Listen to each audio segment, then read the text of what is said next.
नमस्कार दोस्तों, आज के इस वीडियो में अध्ययन करने वाले हैं वर्तमान महावीर खुला विश्वविद्यालय कोटा का दोस्तों बीए बीएससी फर्स्ट ईयर का एक अनिवार्य कंपलसरी सब्जेक्ट है। और दोस्तों जिस सब्जेक्ट का नाम है सामान्य हिंदी या जनरल हिंदी, और दोस्तों इस सब्जेक्ट का कोड है QSD। दोस्तों आज के इस वीडियो में इस सब्जेक्ट से एग्जाम में आने वाले महत्वपूर्ण प्रश्नोत्तर का चर्चा करने वाले, अध्ययन करने वाले आज के इस वीडियो में, वो भी MCQs के रूप में। दोस्तों जैसा कि आपको पता है कि इस सब्जेक्ट का यानी कंपलसरी सामान्य हिंदी के 4 सब्जेक्ट हैं बीए फर्स्ट ईयर और सेकंड ईयर में। इनका एग्जाम पेपर दोस्तों आएगा MCQs में, जिसमें आपको MCQs में ये पेपर में 70% मिलेंगे और आपको 70 के 70% अटेंड करने हैं। और प्रत्येक प्रश्न है 70 नंबर, 1 नंबर का टोटल प्रश्न आएंगे पेपर में 70 और 70 नंबर के होंगे। आपको सभी सवाल अटेंड करने हैं। तो दोस्तों आज के इस वीडियो में हम इस बुक से एग्जाम आने वाले महत्वपूर्ण प्रश्नों का अध्ययन करने वाले हैं। दोस्तों अगर आप नए तो आपके अपने चैनल धुरीना स्टडी को सब्सक्राइब जरूर करें, ताकि आपको बीएम रिलेटेड इस प्रकार के वीडियो और भी मिलते रहे। तो चलिए दोस्तों आज के इस वीडियो को शुरू करते हैं। आज का अपने का सब्जेक्ट है सामान्य हिंदी, जिसका कोड है QSD। तो दोस्तों आज का पहला सवाल है, शिक्षा मंत्रालय द्वारा मानक देवनागरी वर्णमाला किस वर्ष प्रकाशित की गई। यानी दोस्तों इस प्रश्न में क्या कहेंगे, शिक्षा मंत्रालय द्वारा मानक देवनागरी जो वर्णमाला है या लिपि है किस वर्ष प्रकाशित की गई। तो इसका पहला ऑप्शन है 1967, दूसरा है 1967, तीसरा ऑप्शन है 1968 और ऑप्शन चौथा है 1969। तो दोस्तों इसका राइट आंसर दोस्तों ऑप्शन स है 1968 में। 1968 में शिक्षा मंत्रालय द्वारा मानक देवनागरी वर्णमाला का प्रकाशन किया गया। अब दोस्तों प्रश्न संख्या नेक्स्ट है दूसरा, हिंदी का विकास मूलतः किस बोली से हुआ है। यानी हिंदी भाषा का विकास मूलतः किस बोली से हुई। जो बोली होती है वो अलग अलग क्षेत्र की अलग अलग बोलियां होती। तो इसमें यह पूछा गया है कि किस बोली से हिंदी भाषा या हिंदी का विकास हुआ। तो इसमें राइट आंसर पहला है ब्रज बोली, दूसरा ऑप्शन ब है खड़ी बोली, तीसरा ऑप्शन से कोरवी और चौथा ऑप्शन है कोई नहीं। तो दोस्तों इसका राइट आंसर दोस्तों कोरवी बोली से हिंदी का विकास या हिंदी भाषा का विकास हुआ। इसका राइट आंसर दोस्तों ऑप्शन स है। अब दोस्तों प्रश्न संख्या है तीसरा, केंद्रीय हिंदी निदेशालय की ओर से देवनागरी लिपि तथा हिंदी के वर्तनी के मानकीकरण का प्रकाशन कब हुआ। यानी केंद्रीय हिंदी निदेशालय की ओर से जो देवनागरी लिपि है और हिंदी जो वर्तनी हिंदी के लेखन है उनका मानकीकरण का प्रकाशन कब हुआ। तो इसमें पहला ऑप्शन है 1970, ऑप्शन दूसरा है ब 1971, ऑप्शन स है 1902 और ऑप्शन द है 1983। अगर आपको प्रश्न उत्तर आते तो आप पहले ही अपने माइंड में सोच ले, ताकि आपका रिवीजन भी हो जाए अगर आपने पहले ये प्रश्न पढ़े हो तो दोस्तों इसका राइट आंसर है द 1983। यानी केंद्रीय हिंदी निदेशालय की ओर से देवनागरी लिपि और हिंदी का मानकीकरण का प्रकाशन हुआ था वो 1983 में हुआ। अब दोस्तों प्रश्न संख्या 7 है, अनुच्छेद 343 में संघ की राजभाषा के रूप में किसका उल्लेख है। यानी दोस्तों भारतीय संविधान का अनुच्छेद 343 में उसमें संघ की राजभाषा के रूप में किसका उल्लेख किया गया है। यानी कौन सी भाषा है वो संघ की राजभाषा, ये अनुच्छेद 343 में कहा गया है। तो कौन सी भाषा है, ऑप्शन ए इसमें हिंदी और ब अंग्रेजी, ऑप्शन स कोरवी, ऑप्शन द संस्कृत। तो दोस्तों इसका राइट आंसर दोस्तों हिंदी। दोस्तों जो हिंदी भाषा है वो संघ की राजभाषा है, अनुच्छेद 343 में इसका उल्लेख भी किया गया। अब दोस्तों प्रश्न संख्या 5वां है, राजभाषा के संबंध में राष्ट्रपति का पहला आदेश किस वर्ष से जारी किया गया। यानी राजभाषा जो भारत की राजभाषा है उस संबंध में राष्ट्रपति का जो पहला आदेश है वो किस वर्ष प्रकाशित किया गया। ये प्रश्न इंपोर्टेंट है कॉम्पिटेटिव एग्जाम की दृष्टि से और जो बीएम एग्जाम आने की दृष्टि से। तो दोस्तों इसमें राजभाषा के संबंध में राष्ट्रपति का पहला आदेश किस वर्ष पर जारी किया गया। तो इसका ऑप्शन है 1953 और ऑप्शन ब 1950, ऑप्शन स 1952, ऑप्शन द 1954। तो इसका राइट आंसर दोस्तों ऑप्शन स 1952 में राजभाषा के संबंध में राष्ट्रपति का दोस्तों पहला आदेश जारी किया या जारी हुआ। अब दोस्तों प्रश्न संख्या 7 है, राजभाषा विभाग द्वारा राजभाषा नियमावली 1977 के रूप में कितने नियम बनाए गए। यानी दोस्तों राजभाषा विभाग के द्वारा राजभाषा जो नियमावली 1977 उसमें कितने नियम बनाएंगे। तो इसका ऑप्शन ए है 5, ऑप्शन ब है 12, ऑप्शन स है 46, ऑप्शन द है 14। तो दोस्तों इसका राइट आंसर ऑप्शन द 16 नियम बनाएंगे राजभाषा विभाग के द्वारा राजभाषा नियमावली 1977 में। इसका राइट आंसर दोस्तों ऑप्शन ब। अब दोस्तों प्रश्न संख्या नेक्स्ट है 7वां, राजभाषा नियमावली 1977 के तहत कोई कर्मचारी फाइल पर टिप्पणी किस भाषा में कर सकता है। यानी जो अभी हमने पिछले प्रश्न पढ़ा है कि राजभाषा नियमावली 1977 में दोस्तों कितने जो नियम थे, तो उसमें राइट आंसर था 12। अब इस प्रश्न में यह पूछा गया है कि राजभाषा नियमावली 1977 में 12 नियम तो बनाए गए, ये तो अपने पहले प्रश्न पढ़ दिया। इसमें यह पूछा गया है कि राजभाषा नियमावली 1977 के तहत कोई भी सरकारी कर्मचारी या कोई भी फाइल पर टिप्पणी या कुछ भी आप उल्लेख करना है तो किस भाषा में कर सकता है। तो दोस्तों इसका राइट आंसर क्या होगा आप कमेंट में भी बताएं। मैं भी अभी आपको इस प्रश्न का उत्तर बताता हूं। पहले आपको ऑप्शन बता देता हूं कि ऑप्शन हिंदी, ऑप्शन ब अंग्रेजी, ऑप्शन स दोनों और ऑप्शन द कोई नहीं। तो दोस्तों इसका राइट आंसर दोस्तों स, यानी हिंदी और अंग्रेजी दोनों भाषा में कोई भी कर्मचारी टिप्पणी कर सकता है फाइल पर राजभाषा नियमावली 1977 के तहत। अब दोस्तों प्रश्न संख्या 8वां बहुत सिंपल सवाल है, हिंदी दिवस कब मनाया जाता है। ये प्रश्न आपको ध्यान भी होना चाहिए क्योंकि आप एक हिंदी सब्जेक्ट पढ़ रहे हैं कंपल्सरी। तो दोस्तों इसका पहला ऑप्शन है 14 सितंबर, ब ऑप्शन है 10 सितंबर, स ऑप्शन है 15 सितंबर और द ऑप्शन है 25 सितंबर। तो इसका राइट आंसर दोस्तों प्रतिवर्ष ऑप्शन प्रतिवर्ष 14 सितंबर को हिंदी दिवस मनाया जाता है। प्रश्न संख्या 9 है, किस देश में हिंदी को संवैधानिक मान्यता प्राप्त है। यानी इसमें पूछा गया है कि किस देश में हिंदी को संवैधानिक मान्यता प्राप्त है। संवैधानिक की मान्यता का मतलब होता है दोस्तों संविधान द्वारा हिंदी को मान्यता प्राप्त है। तो इसका ऑप्शन है अमेरिका, ऑप्शन ब फ्रांस, ऑप्शन स है भारत, ऑप्शन द फिजी। इसमें आप सभी ये प्रश्न का उत्तर सोच रहे हैं कि भारत में संवैधानिक मान्यता प्राप्त है। तो दोस्तों इसका राइट आंसर दोस्तों फिजी देश है, उस देश में हिंदी को संवैधानिक मान्यता प्राप्त है। इसका राइट आंसर दोस्तों ऑप्शन होगा द।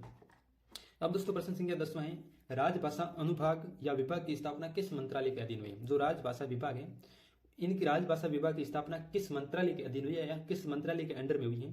तो इसका पहला ऑप्शन है गृह विभाग, दूसरा है वित्त विभाग या वित्त मंत्रालय, तीसरा ऑप्शन है रक्षा मंत्रालय और चौथा ऑप्शन दोस्तों ऊर्जा मंत्रालय। तो दोस्तों राजभाषा विभाग की स्थापना जो हुई है वो गृह मंत्रालय के अंडर में हुई है। तो इसका राइट आंसर दोस्तों ऑप्शन स होगा। अब दोस्तों प्रश्न संख्या 11वां है, भारत के किन भूतपूर्व विदेश मंत्रियों ने यूएनओ में हिंदी भाषा में भाषण दिया। यानी दोस्तों भारत के कौन से जो पूर्व मंत्री है जो अभी नहीं है, यानी विदेश मंत्रियों ने यूएनओ जो अंतर्राष्ट्रीय संस्था है उनमें हिंदी भाषा में अपना भाषण दिया, अपनी अभिव्यक्ति दी। तो इसका पहला ऑप्शन है कि अटल बिहारी वाजपेयी ने, दूसरा पीवी नरसिंह राव ने, तीसरा ऑप्शन और ब दोनों और चौथा ऑप्शन द उपरोक्त कोई नहीं। तो इसका दोस्तों राइट आंसर होगा पीवी नरसिंह राव। उन्होंने यूएनओ में हिंदी भाषा में भाषण दिया और ये भारत के भूतपूर्व विदेश मंत्री भी हैं। अब दोस्तों प्रश्न संख्या नेक्स्ट 12वां है, अब तक कितने विश्व हिंदी सम्मेलन आयोजित हो चुके हैं। तो इसमें ऑप्शन है 10, ऑप्शन ब 12, ऑप्शन स 20 और ऑप्शन द 7। तो इसका राइट आंसर दोस्तों अब तक जो विश्व हिंदी सम्मेलन हुए हैं वो 10 हुए हैं। इसका राइट आंसर ऑप्शन है।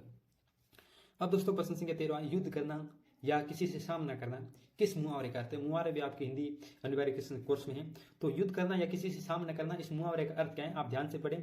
पहला है नाक काटना और ऑप्शन ब उल्टी गंगा बहाना, तीसरा ऑप्शन से किसी को उल्लू बनाना और चौथा है दोस्तों लोहा लेना। तो इसका राइट आंसर दोस्तों ऑप्शन द है लोहा लेना, यानी किसी से युद्ध करना या उससे लोहा लेना।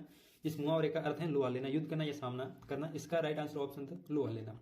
अब दोस्तों प्रश्न संख्या 14 है, जिसका भूगोल से संबंध हो वो क्या कहलाता है। यानी जैसे आपका इतिहास से संबंधित हो वो क्या कहलाता है, तो इतिहासविद।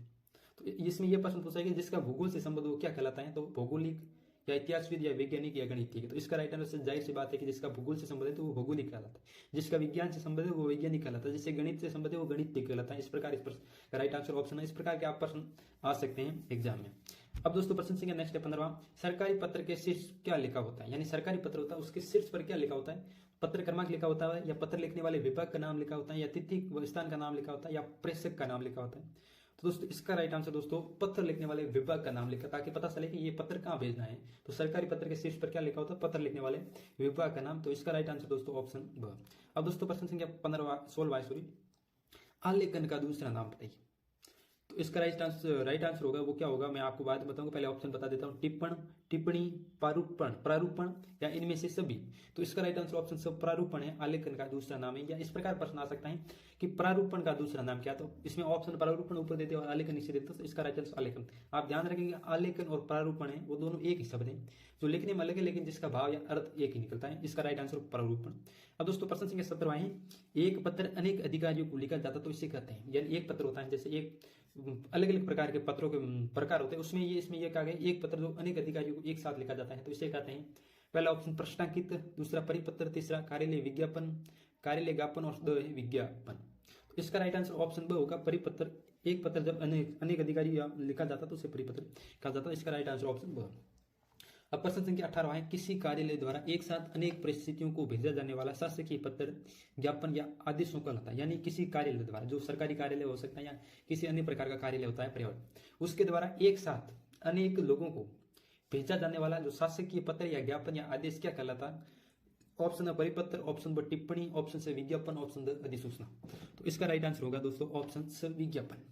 यानी विज्ञापन के द्वारा एक पत्र होता है जो होता है उस सभी को, ज्ञापन होता है जो भी आदेश होता है उस जो कंपनी या उस सरकार द्वारा, तो वो विज्ञापन के द्वारा सभी को एक साथ भेजा जा सकता है। इसका राइट आंसर ऑप्शन स। अब दोस्तों प्रश्न संख्या 19 है, राजपत्र में प्रकाशित होने वाला पत्र इनमें से कौन सा है। यानी राजपत्र, ऑप्शन है ज्ञापन, ऑप्शन ब परिपत्र, ऑप्शन स प्रारूपण, ऑप्शन द अधिसूचना। तो इसका राइट आंसर दोस्तों अधिसूचना है, वो राजपत्र में प्रकाशित होने वाला पत्र है। अब दोस्तों प्रश्न संख्या नेक्स्ट है 20वां, पत्र जिस व्यक्ति को लिखा जाना है उससे कहा जाता है। यानी आप जो पत्र लिख रहे हैं वो जिस व्यक्ति के लिख रहे हो, यानी जिस व्यक्ति को आपको भेजना उसके लिए आपने विचार देना चाहते हैं तो उसमें कहा जाएगा कि आप भेज रहे हो। तो उसमें ऑप्शन है प्रेषक, दूसरा ऑप्शन प्रेषक, तीसरा ऑप्शन प्रेषिति और चौथा ऑप्शन प्रेषण। तो इसका राइट आंसर दोस्तों प्रेषिति। पत्र जिस व्यक्ति को लिखा जाना है उसे प्रेषिति कहा जाता है। अब दोस्तों प्रश्न संख्या 21वां है, विषय वस्तु के आधार पर निम्नलिखित कितने प्रकार होते हैं। अलग अलग आधार पर निम्नलिखित के प्रकार होते हैं। इसमें यह कहा गया विषय वस्तु यानी टॉपिक के आधार पर निम्नलिखित कितने प्रकार होते हैं। तो ऑप्शन है 4 या 5 या 3 या 2। तो इसका राइट आंसर ऑप्शन 2, विषय वस्तु के आधार पर निम्नलिखित 2 प्रकार के होते हैं। अब प्रश्न संख्या 22वां, लेखक के व्यक्तित्व के आधार पर निम्नलिखित कितने प्रकार होते हैं। अब इसमें पहला प्रश्न यह था 21वां, विषय वस्तु के आधार पर निम्नलिखित। तो इसमें अब यह पूछा गया है कि लेखक के व्यक्तित्व के आधार पर निम्नलिखित कितने प्रकार के होते हैं। Option 4, option 2, option 8, option 3। तो ये भी लेखक के व्यक्तित्व के आधार पर भी निम्नलिखित 2 प्रकार के होती है। और प्रश्न संख्या 23वां, कबीर का जन्म कब हुआ है। तो दोस्तों इसमें ऑप्शन है 1456 या 1452 या 1455 या 1453। आप कबीर को लगभग नवी से पढ़ते आ रहे हैं, नवी के आपको ध्यान भी होगा। तो इसका राइट आंसर दोस्तों ऑप्शन है 1455 में। तो ईस्वी लिखा आएगा तो ईस्वी 57 साल आगे पीछे होगा, वो आप ध्यान रखें। इसमें ये संवत में ऑप्शन दिया हुआ है, तो इसका राइट आंसर होगा 1455 ऑप्शन से कबीर का जन्म हुआ। अब प्रश्न संख्या 25वां है, कबीर का जन्म किस वंश में हुआ। यह प्रश्न थोड़ा त्रुटि हो गई। अब नेक्स्ट प्रश्न है, निम्न में से किस शब्द का प्रयोग बादल और सागर दोनों के लिए होता है। यानी निम्न में से किस शब्द का प्रयोग बादल और सागर दोनों के लिए होता है। तो इसका राइट आंसर दोस्तों होगा क्या, पहला ऑप्शन है, पहला ऑप्शन बता देता हूँ। पहला ऑप्शन जलद, दूसरा ऑप्शन ब नीरज, तीसरा ऑप्शन सदरिया और चौथा ऑप्शन द जलंधर। यानी इसमें पूछा कि निम्न में से किस शब्द का प्रयोग बादल और सागर दोनों के लिए हुआ। तो इसका राइट आंसर होगा ऑप्शन द जलंधर। जलंधर शब्द का प्रयोग हो दोस्तों बादल और सागर दोनों के लिए एक साथ प्रयुक्त हुआ है। अब प्रश्न संख्या 26वां, तुलसीदास के बचपन का क्या नाम था। तो ऑप्शन राम बोला, ऑप्शन ब राम प्रसाद, ऑप्शन स दुलाराम, ऑप्शन द आत्माराम। तो इसका राइट आंसर दोस्तों तुलसीदास के बचपन का नाम था राम बोला। अब प्रश्न संख्या दोस्तों 27वां, मीराबाई के पिता का क्या नाम था। ये प्रश्न जो अभी एग्जाम हुए थे अभी जो जस्ट दिसंबर में, जुलाई 2021 वालों का, उसमें जो प्रश्न आए थे पेपर में 35 प्रश्न आए थे। तो अब की बार आपके प्रश्न आएंगे 70। उसमें ये प्रश्न पूछा गया कि मीराबाई के पिता का क्या नाम था। तो इसका राइट आंसर दोस्तों रतन सिंह। मीराबाई के पिता का नाम है वो रतन सिंह है।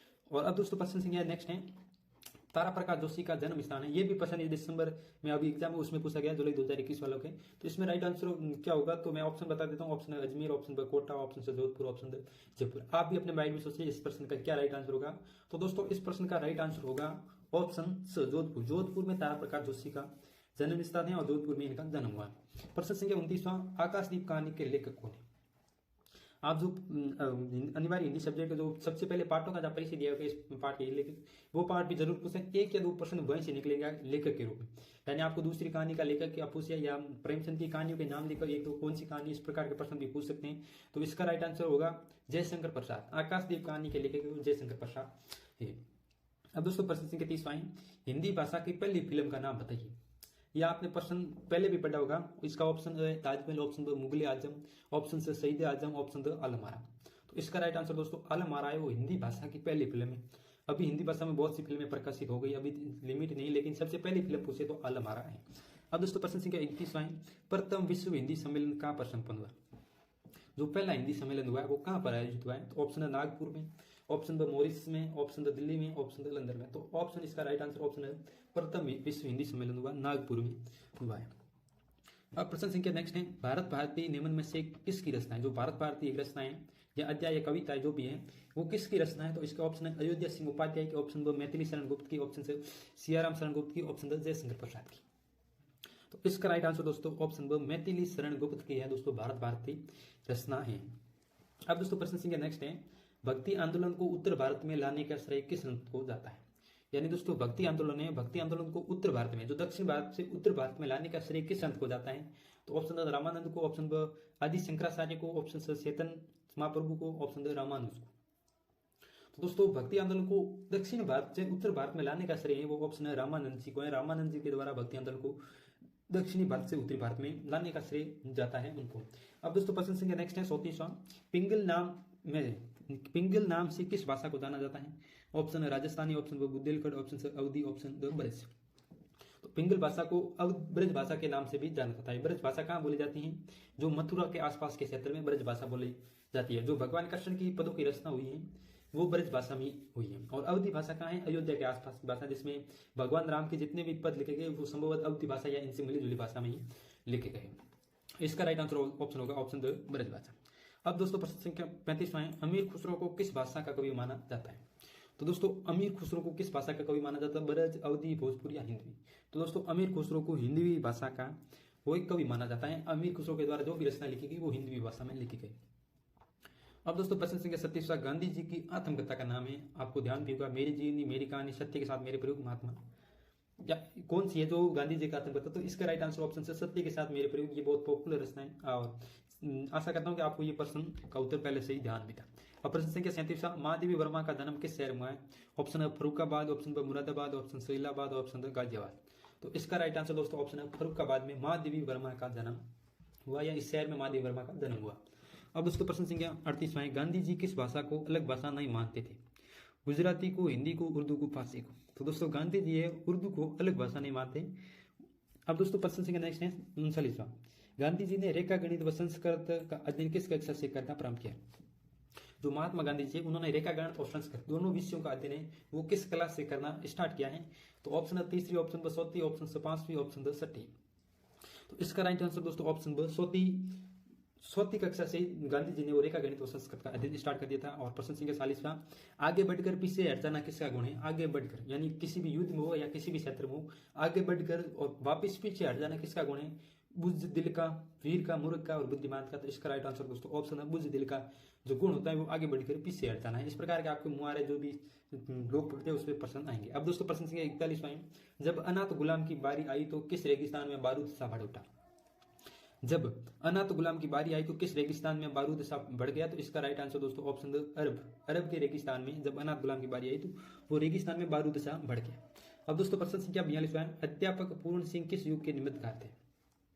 भारत बिंदु युग के निबंधकार थे, या शुक्ल युग के थे, या द्विवेदी युग के, उपयुक्त में से सभी। तो इसका राइट आंसर दोस्तों द्विवेदी युग के दोस्तों अध्यापक पूर्ण सिंह वो है निबंधकार थे। अब दोस्तों प्रश्न संख्या 43वां, संपा की मां मिट्टी का दीपक किस तट पर जलाती थी? दोस्तों संपा की मां थी वो मिट्टी का दीपक किस तट पर जलाती थी? तो इसका राइट आंसर दोस्तों भागीरथी के तट पर वो संपा की मां है वो दीप जलाती थी मिट्टी का। अब दोस्तों प्रश्न संख्या नेक्स्ट है प्रश्न के 44वां, आ रे आ अनजाने बादल गीत में मन के शून्यपन की उपमा किसे दी गई? आ रे अनजाने बादल ये गीत है, इस गीत में मन के शून्यपन की उपमा किसे दी गई? बादल को, प्यास को, मरुस्थल को या कावड़ को? तो इसका राइट आंसर दोस्तों मरुस्थल को। आ रे अनजाने बादल में मन को शून्यपन की उपमा दी गई। तो ऑप्शन स है इसका राइट आंसर होगा। अब दोस्तों प्रश्न संख्या नेक्स्ट है 45वां, प्रसाद जी का पहला नाटक कौन सा था? प्रसाद जी जो है उनका पहला नाटक कौन सा था? तो इसका ऑप्शन है कल्याणी परिचय, करुणालय, या सज्जन, या प्रायश्चित। इसका राइट आंसर दोस्तों ऑप्शन स होगा, सज्जन है वो प्रसाद जी का पहला नाटक माना जाता है। अब प्रश्न संख्या है जयशंकर प्रसाद मूलतः क्या थे? कवि थे, उपन्यासकार थे, नाटककार थे, निबंधकार थे? तो दोस्तों जयशंकर प्रसाद हैं वो मूलतः थे वो उपन्यासकार थे, सबसे ज्यादा उन्होंने उपन्यास लिखे। बाकी भी उन्होंने निबंधकार के रूप में भी कुछ निबंधों की रचना की, नाटककार के रूप में भी कुछ नाटक भी लिखे, लेकिन सबसे प्रसाद जी मूलतः वो उपन्यासकार माने जाते थे, वो प्रसिद्ध थे उपन्यासकार के रूप में। अब दोस्तों प्रश्न संख्या 47वां है जयशंकर प्रसाद का पैतृक व्यवसाय क्या था? यानी पैतृक मतलब पिता का क्या व्यवसाय था जयशंकर प्रसाद के, जो पीढ़ी दर पीढ़ी चल रहा है उसे पैतृक व्यवसाय कहते थे? ऑप्शन है पान, ऑप्शन ब तंबाकू आवा, ऑप्शन से चाय, ऑप्शन द सुपारी। इसका राइट आंसर होगा दोस्तों ऑप्शन ब तंबाकू था, तंबाकू आवा, जो जयशंकर प्रसाद जी का पैतृक व्यवसाय था। अब प्रश्न संख्या नेक्स्ट है 48वां, मीरा ने किसे पद लिख कर भेजा? मीरा ने किसे पद लिखकर भेजा? रैदास को, सूरदास को, तुलसीदास को? इनमें से कोई नहीं। दोस्तों तुलसीदास जी को मीरा ने पद लिखकर भेजा। अब दोस्तों प्रश्न संख्या 49 है मीराबाई का अंतिम समय कहाँ व्यतीत हुआ? ऑप्शन द्वारिका, ऑप्शन ब मथुरा, ऑप्शन से वृंदावन, ऑप्शन द पुष्कर में। तो मीरा का दोस्तों अंतिम समय व्यतीत हुआ द्वारिका। इसका राइट आंसर दोस्तों होगा ऑप्शन द्वारिका। ऑप्शन प्रश्न संख्या 50वां, मीरा समृद्धि संस्थान कहाँ अवस्थित है? मेड़ता में, चित्तौड़गढ़ में, या कुड़की में, या बाजुली में? तो इसका राइट आंसर दोस्तों चित्तौड़ में जो मीरा का समृद्धि संस्थान स्थित है। अब दोस्तों प्रश्न संख्या 51 है मीरा का ससुराल पक्ष भक्ति परंपरा से संबद्ध था? वैष्णव से, शैव से, शाक्त से, जैन से? मीरा का ससुराल पूछा क्या है कि पीर। मीरा का ससुराल पक्ष था वो था शैव भक्ति परंपरा से संबंध रखने वाला। इसका राइट आंसर ऑप्शन ब। अब दोस्तों प्रश्न संख्या 52वां है मीरा के ससुर का क्या नाम था? राणा उदय सिंह, राणा रतन सिंह पासन, राणा सांगा, या राणा विक्रमादित्य? यानी मीरा के ससुर का नाम था, इसका राइट आंसर ऑप्शन से राणा सांगा था, वो मीरा के ससुर जी थे। अब प्रश्न संख्या 53वां है भगवान कृष्ण के शब्द सुनकर मीरा के दांत कांपने लगते हैं क्योंकि कृष्ण की वाणी उग्र है, मधुर है, रस युक्त है, आक्रोश युक्त है? तो इसका राइट आंसर दोस्तों मधुर, जो कृष्ण जी की वाणी है वो मधुर है। भगवान कृष्ण के शब्द सुनकर मीरा की दांत कांपने लगते हैं क्योंकि कृष्ण जी की वाणी है वो मधुर है। अब दोस्तों प्रश्न संख्या 54वां है तुलसीदास ने किससे संस्कृत भाषा के ज्ञान अर्जित किया? तुलसीदास जी ने किससे संस्कृत भाषा का ज्ञान अर्जित किया? बाबा नर हरिदास से, सुंदरदास जी, रामानंद जी से, सनातन से? तो इसका राइट आंसर दोस्तों बाबा नर हरिदास से तुलसीदास ने संस्कृत भाषा का ज्ञान अर्जित किया। अब दोस्तों प्रश्न संख्या नेक्स्ट है 55वां। रामचरित्र मानस की रचना श्री तुलसीदास द्वारा की गई। तो इसमें यह पूछा गया है कि कब की गई। इसमें प्रश्न में ये भी पूछ सकते हैं कि रामचरित्र मानस की रचना किसके द्वारा की जाती है। उसमें ऑप्शन दे देगा तुलसीदास, सूरदास, जयशंकर प्रसाद, इस प्रकार। तो इसमें राइट आंसर होगा तो तुलसीदास होगा। और इसमें पूछा गया किस वर्ष की गई, तो 1631 में या 1632 में, 33 में या 34 में। तो इसका राइट आंसर दोस्तों रामचरित्र मानस की रचना तुलसीदास द्वारा की गई 1631 में, 1631 में, 1631 में। और दोस्तों प्रश्न संख्या 56वां है। कबीर की भाषा का निर्णय करना टेढ़ी खीर है क्योंकि वह खिचड़ी है, कथन किसका। यानी कबीर की भाषा का निर्णय करना टेढ़ी खीर है क्योंकि वह खिचड़ी है, कथन किसका है। मुंशी प्रेमचंद जी का है, तुलसीदास जी का है, या डॉक्टर श्याम सुंदरदास जी का है, या गजानन मुक्तिबोध का। तो इसका राइट आंसर दोस्तों क्या होगा, ऑप्शन से डॉक्टर श्याम सुंदरदास का ये कथन है कि कबीर की भाषा का निर्णय करना टेढ़ी खीर है क्योंकि वह खिचड़ी है। अब दोस्तों प्रश्न संख्या 57वां है। हिंदी निबंध में निबंध का शब्द का क्या अर्थ होता है। जो हिंदी में निमित्त शब्द का क्या अर्थ होता है, तो जोड़ना, बांधना, अलग करना, लिखना। तो इसका राइट आंसर दोस्तों बांधना, यानी निमित्त शब्द का अर्थ होता है बांधना, आपस में जोड़ना। इसका राइट आंसर ऑप्शन से बांधना निमित्त का हिंदी में अर्थ है। अब दोस्तों प्रश्न संख्या 58वां है। रामचरित्र की रचना किस दिन पर आरंभ हुई। तो इसका राइट आंसर ऑप्शन रामनवमी। रामचरित्र मानस की जो रचना हुई है वो रामनवमी के दिन से स्टार्ट हुई है। अब दोस्तों प्रश्न संख्या 59वां है। किस ग्रंथ में तुलसीदास जी ने मानव जीवन की विविध स्थितियों और भावों का वर्णन किया है। रामायण, रामचरितमानस, कवितावली या कीर्तिप्राप्त। इसका राइट आंसर होगा दोस्तों ऑप्शन 2 रामचरित्र मानस में तुलसीदास जी ने मानव जीवन की विविध स्थितियों और भावों का वर्णन किया और इसमें राम के जीवन का भी उन्होंने वर्णन किया। रामचरित्र मानस। और रामचरित्र मानस किसके द्वारा लिखी गई, तो दोस्तों तुलसीदास जी के द्वारा लिखी गई, ये भी आप ध्यान रखें। अब दोस्तों प्रश्न संख्या नेक्स्ट 60वां। मीराबाई के अनुसार सीढ़ियों का खेल कब समाप्त हो जाता है। मीराबाई के अनुसार सीढ़ियों का खेल कब समाप्त हो जाता है। ऑप्शन है सुबह होते ही, शिकार आते ही, शाम होते ही, या जाल बिछाते ही। तो आपको भी ध्यान होगा मीराबाई के अनुसार चिड़िया को खेल कब समाप्त होता है, जब शाम होती है। तो चिड़ियाओं का सभी का खेल भी जो खेलते हैं वैसे उनका समाप्त हो जाता है शाम होते ही। तो इसका राइट आंसर होगा ऑप्शन से शाम होते ही मीराबाई के अनुसार चिड़ियाओं का खेल खत्म हो जाता है। प्रश्न संख्या 61 है। मारे तो गिरधर गोपाल दूसरे न कोई पद की रचयित्री है। मारे तो गिरधर गोपाल दूसरे न कोई, इस पद की रचयित्री मानी जाती है सरोजबाई, शरणबाई, करणीबाई, मीराबाई। तो इसका राइट आंसर ऑप्शन मीराबाई। और मीराबाई ने अपने पद की रचना की और उसमें यह भी कहा कि मारे तो गिरधर गोपाल दूसरा न कोई, यानी मेरे तो जो श्री कृष्ण है या गिरधर गोपाल है वही है, दूसरा कोई नहीं है। प्रश्न संख्या 62 है। मीराबाई की प्रसिद्धि का आधार कौन सा ग्रंथ है, यानी मीराबाई की प्रसिद्धि किस ग्रंथ के आधार मिलती है, या वो ग्रंथ कौन सा है जिसके होने से मीराबाई को प्रसिद्धि मिली है, या पर मीराबाई के प्रसिद्धि का आधार ग्रंथ है। ऑप्शन है गरबा गीत, ऑप्शन ब राग विहाग, ऑप्शन से मीराबाई का मलार, ऑप्शन द पदावली। तो इसका राइट आंसर तो होगा दोस्तों ऑप्शन द पदावली के आधार पर मीराबाई को प्रसिद्धि मिली।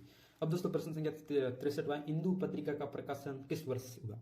1910 या 1908, 1911, 1909। तो इसका राइट आंसर दोस्तों इंदू पत्रिका का प्रकाशन 1909 में हुआ।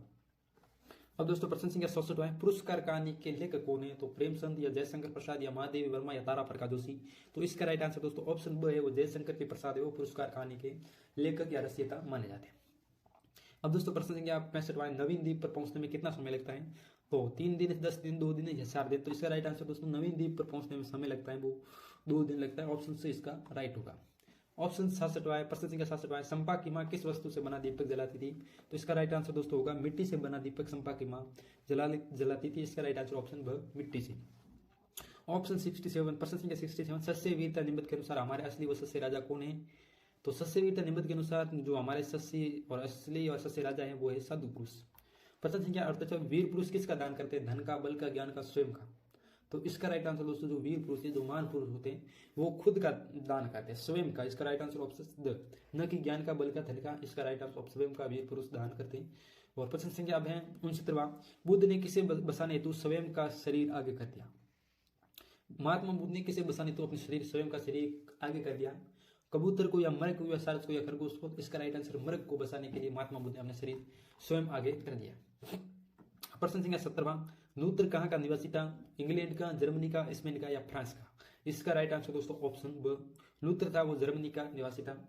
और दोस्तों इस प्रकार आपके सामान्य हिंदी या क्यूएसडी सब्जेक्ट का प्रश्न पत्र आएगा और इसी प्रकार आएगा जो मैंने आपको इस वीडियो में बताया है। इसी प्रकार आपके 70 प्रश्न आएंगे और प्रत्येक प्रश्न 1 नंबर का होगा। आपको जो OMR शीट मिलेगी उसमें OMR शीट में आपको जो ऑप्शन है वो भरने हैं। आपको घबराना नहीं, आपको 2 घंटे का समय मिला जिसमें आपको आराम से प्रश्न करना है इस प्रकार। और ये जो आज की इस वीडियो मैंने प्रश्न बताए ये सभी प्रश्न महत्वपूर्ण है। ये जो VMA के पिछले एग्जाम उसमें भी पूछे गए सवाल है, कुछ नए सवाल भी हैं। और इस वीडियो की अगर आप PDF लेना चाहते हैं तो वीडियो के डिस्क्रिप्शन में जो टेलीग्राम चैनल का लिंक डालूंगा, वहाँ पर आपको PDF PDF टेलीग्राम चैनल में मिल जाएगी। दोस्तों बाकी सब्जेक्ट के भी आपको जो महत्वपूर्ण प्रश्न है वो इसी यूट्यूब चैनल पर मिलते रहेंगे, तो आपके अपने यूट्यूब चैनल धुरीना स्टडी को सब्सक्राइब जरूर करें। धन्यवाद दोस्तों।